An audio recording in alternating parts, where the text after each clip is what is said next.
the betting, the not so much anymore, is more down to my own fault. I need to get studying again to get the edge back. But yeah, it's a great product. I love the exchange. It's really, in my opinion, one of the better bookmakers, if not the best bookmaker out there. It's time for race number 2 on the card. Race 2 of the 10 races at Hollywood Bet Scottsville on Saturday. Race 2 set to be run over the 1600 meter trip, and that goes off at 11:50. So that's 10 to 12. And race 2 form part of the bipod. This is leg 1 of the bipod. So time you need to jot down 11:50 to get those bipod bets on before Deez and myself dive into race number 2 on the card. We do have a rerun for you. Blackberry Malt when finishing third on his racecourse debut behind a Swing Upon a Star. And we have interviews with Barbara Kennedy, Vaughan Marshall and Michael Roberts.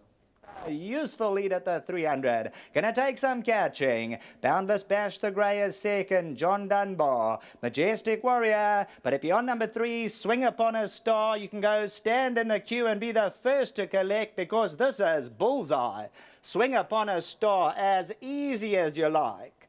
Famous and Rich took off late for second. Blackberry Malt and Boundless Bash. Yeah, I think he's definitely looking for the mile. He's drawn 1 this time. We were drawn wide last time.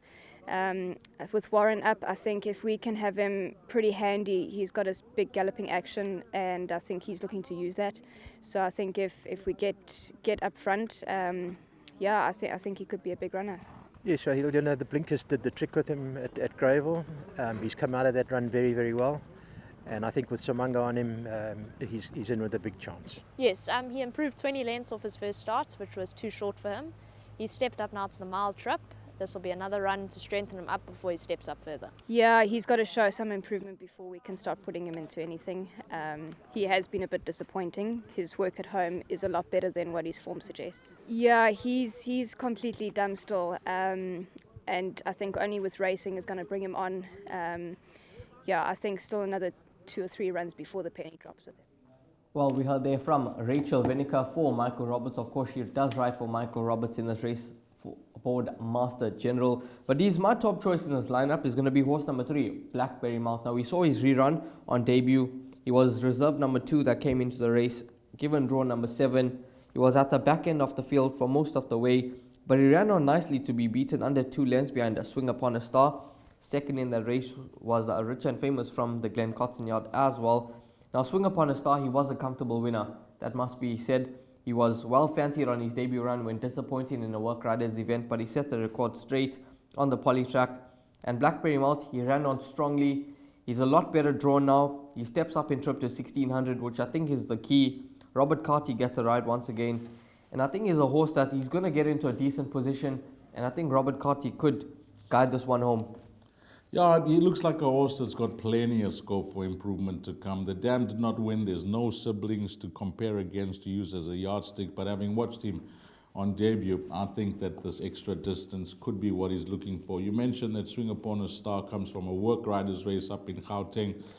Well, second in that race was a 50-1 first-timer, Famous and Rich, also from the Glen Cotton stable. So I'm going to wait and see how this form line holds up, because it could be, I'm not saying suspect, but it could turn out to be a form line to follow or a form line not to follow. So we'll see how this individual goes. Yes, I think you spot on when you say the improvement is definitely on his side. But ensuing the way he raced last time out, if viewers can recall, if they watched that race meeting, it was like 3 minutes before the off that I spoke to Nathan Kotson, and he gave them all the confidence on Royal Victory that, not that I wasn't going to mention, I thought more of a place chance, but overcoming the draw with Robert Carty and winning so well.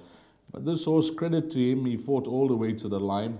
Paul Lafferty's runner, Action Stations, you mentioned, has come out to win. While there has been a disappointment from that race called Ready or Not from the Dean Cannemeyer stable, Dean did mention that it may have been a fault of the yard dropping Ready or Not down to a 7 furlongs then 1600 meters, which he ran a good race in. So I think ensuing, Vaughan Marshall could be spot on. The blinkers has helped him as well. But the one runner that keeps me very interested here is Baron Bortus's runner called Green Light Magic. Now this dam, Magic Smoke, She stayed 3,200 meters and she won 10 races. The siblings, the half-sister is called Magic in Motion, that won the other day. I think it was on Monday, reserve runner coming in. She's not bad. And I think this individual, Green Light Magic, the form lines are clear to see. I know he's been well beaten by a horse like Thunderstruck, who's the winner of the gold medallion, Quantum Theory winning, Time to Shine winning from that form line. And Argo Alley is not a bad sort from the St. John Gray stable. So I like the form lines this horse represents, and I think 1,600 meters is going to be spot on.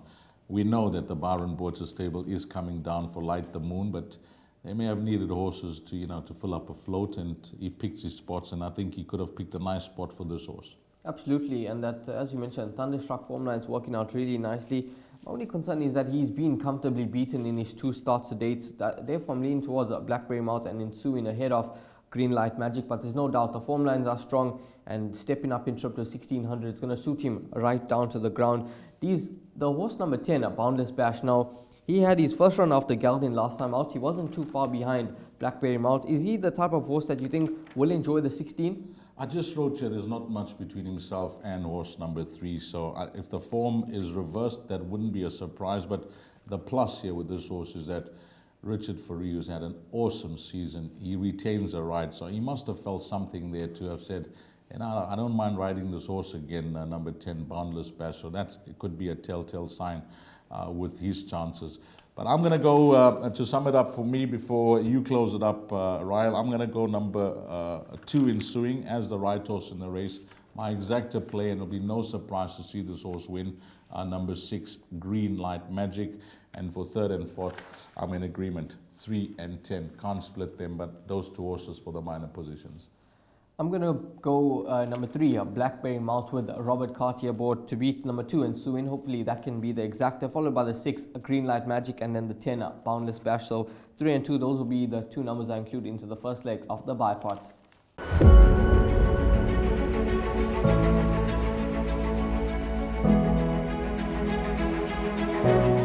It's Donovan Everett from Cape Racing, and I'd just like to say it's an absolute pleasure to be involved with Intrabet and Cape Breeders in this golf day today here at Pearl Valley. It's fantastic for the industry to see all the relevant stakeholders coming down and having a good time and networking, and it's exactly what the industry needs right now in terms of moving forward and recreating some positivity to take us forward into the next year.